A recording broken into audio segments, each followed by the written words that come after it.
Hi crafters, Amy here, and I have an idea to use up some of that washi tape. So here I'm going to show you a handful of rolls that I picked from my stash. I feel like they kind of work well together. And I have a piece of 110-pound Neenah Classic Crest Solar White.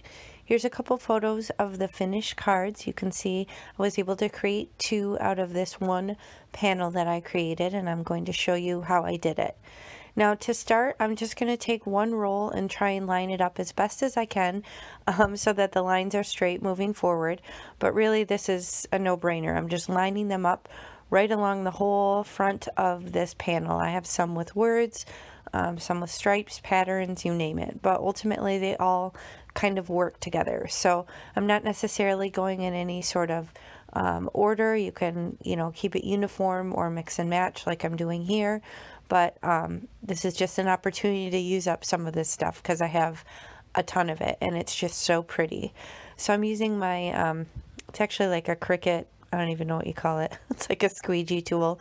And I'm using that to just really press it down into the cardstock and kind of flip over those edges onto the back of the panel.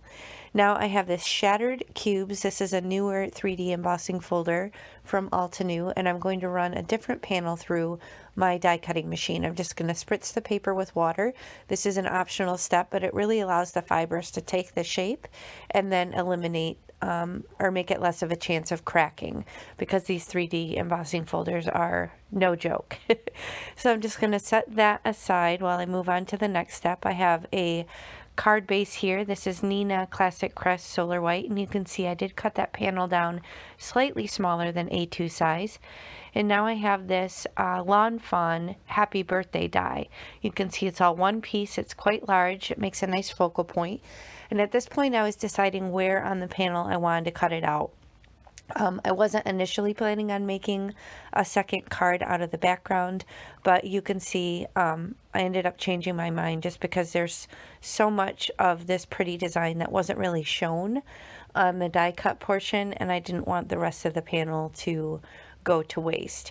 Now you'll see when I pop this out there are a lot of fiddly bits, which is why I wasn't initially thinking that I was going to go this route, but like I said, I didn't want to waste that gorgeous panel, so I'm kind of trying to leave them somewhat in place to make it a little bit easier. But basically it's just going to end up like a puzzle.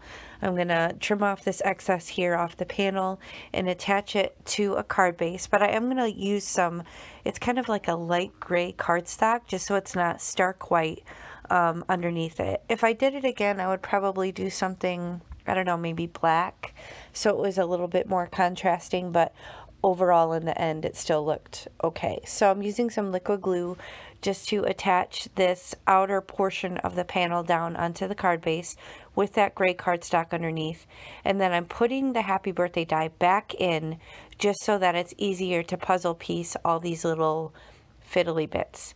And I am using my nemesis liquid glue just because that is the easiest in this application. And I will grab my picky tool as well just to kind of put these pieces back in, but it's pretty easy. You just kind of look at the pattern and the shape, and it wasn't as bad as I expected. So I decided to start putting liquid glue right in the holes to make it easier rather than on the piece themselves, and then I'm just kind of, like I said, piecing them back in like a puzzle. So this part was quite easy once I stopped, flinging little pieces around, but I did get all the way to the end and realized I was missing the inner portion of that A, and I was like, you've got to be kidding me. I get through all these pieces, and it was like doing an actual puzzle and getting all the way to the end and realizing you're missing one piece. I couldn't believe it. So at this point I realized, like, wait a minute, where is this little piece?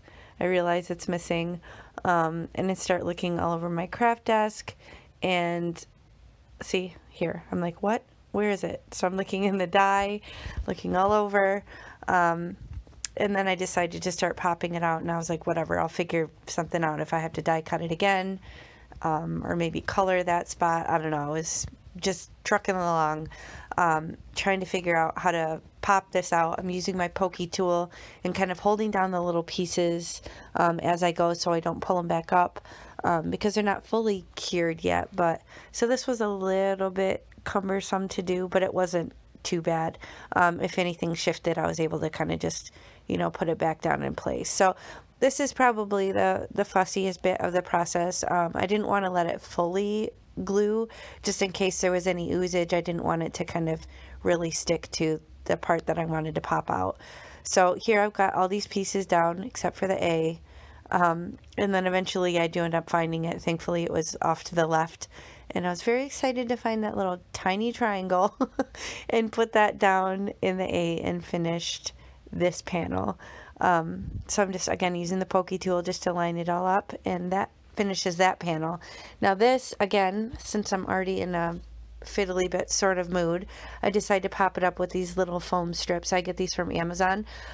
What I would normally do, and what an option is you could just, if you have any of that fun foam that like kids use, I have some adhesive back fun foam, and you can get them in nice bright colors. You can just run that through your die cutting machine again, and then it'll have nice even dimension. But I thought, hey, I'm already in this sort of fiddly mood, so I used the little foam strips and put little pieces of that all over the back just to really pop it up. And I think it did give it a little bit more dimension when you do it that way rather than cutting out some fun foam. So here I have these little reverse strips. These are from Simon Says Stamp, and I will link them if they're available in the video description box below. But here I have a marker, and I'm just coloring on the edge to get rid of the white core to make it look more finished. Now take your time with this step. So start from the back so that you don't get marker on the front where the words are. And ask me how I know this, because as you'll see on this one, I'm just rushing along and going a little crazy, and I end up, look, getting marker right on the wishes part on the front. So here you're going to see my trial and error trying to fix my mistake. First of all, I tried alcohol. I wasn't really sure. I wasn't really thinking what the ink may have been, so I thought, well, alcohol, so that didn't take it off. And then I decided to do a stamp cleaner to see if maybe that would take it off. So I kind of squished my Q-tip right into the stamp cleaner, and all that did was kind of smear some residual pink ink all over it. And then I tried water. So I tried all three of these things. None of them took them off, and I ended up ruining the strip. You can see it's all, you know, messed up. So I just snipped it off, used the happiest, because now it says happiest birthday, which is kind of probably something I would say anyway, so it worked. But do yourself a favor, and if you're coloring the edge, just go a little bit slower. Take your time so you don't color all over the front of it and mess it up like me. But we were able to fix it, make it work, and I added those strips and added them to some card bases, and added that cool, they look like liquid droplet blingage, and that's going to finish the card. So hope you enjoyed this idea. If you have other ways to use washi tape, please leave them in the comments. I'd love to hear how you like to use it, and I will check you next time. Thanks for watching. Bye.